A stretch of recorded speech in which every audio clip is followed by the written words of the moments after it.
At sa Baguio City, Dangerous Drugs Board nagsagawa ng pambansang pulong sa Baguio City laban sa droga para sa mga kabataan. Ang detalye mula kay Jonathan Llanes ng PTV Baguio.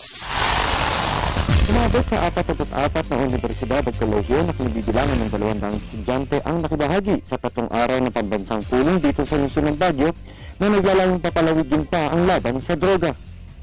Sa unang araw ng National Seminar Workshop for College Student Leaders na kapwa pinanginahan ng Dangerous Drugs Board, Department of Education at ng Commission on Higher Education, hinimok ng 3 ahensya ng pamahalaan kabilang na ang pamahalang panuno ang mga ito ng mga hakbang na nakatutulong sa pagbuwag ng droga. Ikaw nila ay mahalagang pamunuan ng mga kabataang kinikilala bilang mga pinuno sa kanilang universidad at kolehiyo.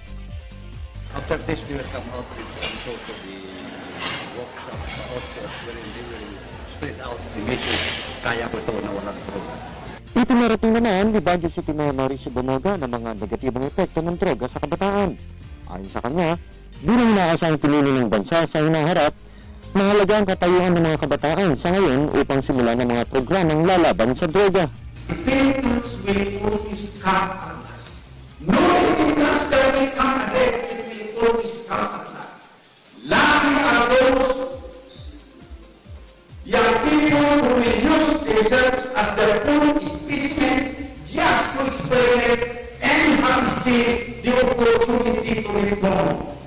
Mula sa lungsod ng Baguio para sa Telebisyon ng Bayan, Jonathan Llanes.